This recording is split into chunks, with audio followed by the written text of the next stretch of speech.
አላመቻቹም የሚሉ የተወሰኑ ፓርቲዎች እንዳሉ ይታወቃል።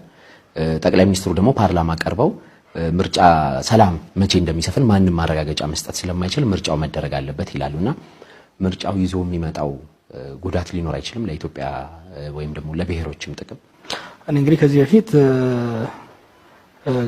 ከ2016 እንደ ኢሮፒያን አቆጣጠር ሽግግሩ ሳይጀመር ከሁለት ዓመት አስቀድሞ ስለ ሽግግር ፖለቲካ ስናወራ ነበር፣ ስናጠና ነበር፣ ስንሰብክ ነበር፣ የተለያዩ ኮንቬንሽኖችን ስናዘጋጅ ነበር።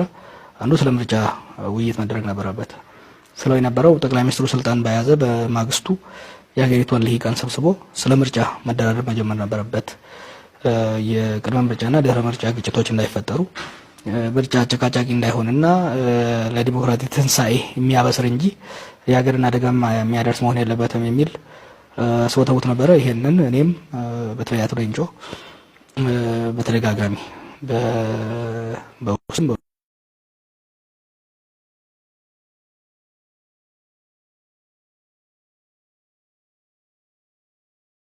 በውጭም በግልጽ ሲመክሩ ነበር። ገዢው ፓርቲና ጠቅላይ ሚኒስትሩ ግን ምርጫ መደረግ አለበት የሚል በፓርላማ የተናገሩትንም በውስጥም ስለነገሩን ከዛ ያለፈ ብዙ ማድረግ የምንችለው ነገር ስለሌለ ምርጫ ይደረግ ከተባለ እኛ የፊናችንን ማዘጋጀት አለብን ከሚለው ነው። አደጋ አለው፣ ግን እነሱ ይደረግ እስካሉ ድረስ እጃችን አጣጥፈን መጠበቅ የለብንም። የራሳችንን ሚና በመጫወት ምርጫው እንዳይጨበረበር፣ ምርጫው ግጭት ውስጥ እንዳያስገባ እንደ ፓርትነር መስራት መቻል አለብን እንጂ ቁጭ ብለን ከዳር ማውጣቱ ጠቅም የለውም ለሚለው ነው የገባ ነው እና አሁንም ቢሆን እንደፈራሁት አይደለም። አሁን ባደረግነው ዘመቻ እና ባደረግነው ቱር ህዝቡ በጣም ተረጋግቷል። እንደምታውቀው በየቦታው ሄድ ነበረና የዛ ጊዜ የነበረው አለመረጋጋትና ወጣቱም ላይ በሌላው ላይ የምታየው አለመረጋጋት ትንሽ ከፈሬ መልቀቅ አይነት ሂደት ያለ። አሁን ህዝቡ በጣም ተረጋግቷል። ወደ 40 ምናምን ከተማ ነው። በአንዱም ቦታ ላይ ህዝብ በጣም ግልብጥ ጥሎ የወጣበት ፖሊስ እንዳይገባ ትእዛዝ ተሰጥቶ እንዲደናቀፍ ሁሉ ሙከራ የሚደረግበት ቦታ ላይ ያላንዳች ክስተት ነው ያለቀው። ከዚህ በመነሳት በህዝባችን ለምርጫ ዝግጁ እንደሆነ በህዝብ ደረጃ ምንም ግጭት እንደማይፈጠር ነው ተረድቼ የመጣሁት። ችግር የሚፈጠር ከሆነ ከመንግስት ብቻ ነው። ከእንግዲህ የመንግስት አካላት የሚፈጽሙት ህዝቡን አጂቴት ካላደረጉት ካልነካኩት በስተቀር በህዝብ ደረጃ ምንም አይነት ግጭት ሊፈጸም እንደማይችል ህዝቡ በጣም የተረጋጋና ለምርጫ ራሱን ያዘጋጀ መሆኑን ያየሁት።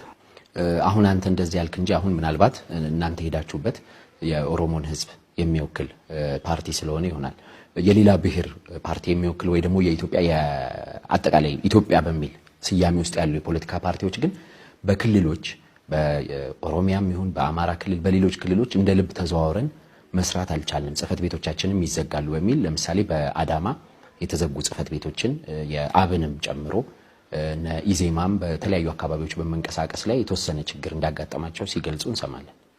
የዛማ እኛ ቢሮም በየጊዜው ይዘጋል። ዛሬ ራሱ አሁን አርሲ ስሬ ላይ ማዕት ሰዎች ታስረውብናል።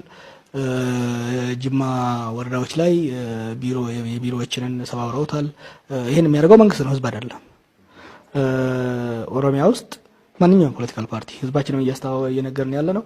ማንኛውም ፖለቲካል ፓርቲ ወደዱትም ጠሉትም የመሳተፍ መብቱ ህዝቡ ሊያከብር እንደሚገባ የህዝብ ውሳኔ ካልወደዳችሁ ስብሰባ አለመሄድ ነው፣ ድጋፍ አለመሄድ ነው።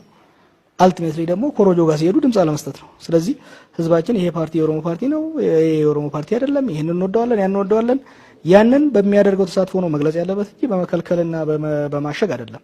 እያሸገ እየዘጋ እየከለከለ ያለው አምባገነናዊ ጸባይ ልምድ የተጠናወተው የገዢው ፓርቲ እንጂ በህዝብ ደረጃ እየሆነ ያለ አይመስለኝም። ይሄን እያደረገ ያለው የመንግስት የገዢው ፓርቲ አካል ነው። የኦሮሞ ፓርቲ ብሎ እየተው አይደለም። የኛ አባላቶች በየቦታው እዚህ ቡራዩ ዛሬ ማታ ታስሯል እና የገዢው ፓርቲ ቅድም እንዳልኩ ነው። ህዝብ የተለያዩ ሀሳቦችን አይቻለሁ። የዜማ ሰዎች ጉጂ ላይ ስብሰባ ሲያደርጉ ፌስቡክ ላይ አይቻለሁ፣ አዳማ ላይ ያደርጋሉ። ለህዝባችንም እየነገርን ያለ ነው።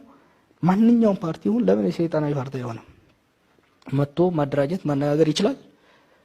ህዝቡ ደስ ካላችሁ አዳምጡ፣ ደስ ካላላችሁ አትሄዱ፣ ካልሆነላችሁ የምርጫው ቀን ድምጻችሁን ንፈጉት እንጂ ማንኛውም ፓርቲ መታፈን የለበትም። መንግስት ነው ቅድም እንዳልኩ ችግር ከተፈጠረ እዚህ ሀገር ምርጫው ላይ ከህዝብም ከተቃዋሚም አይሆንም፣ ከገዢው ፓርቲ ብቻ ነው።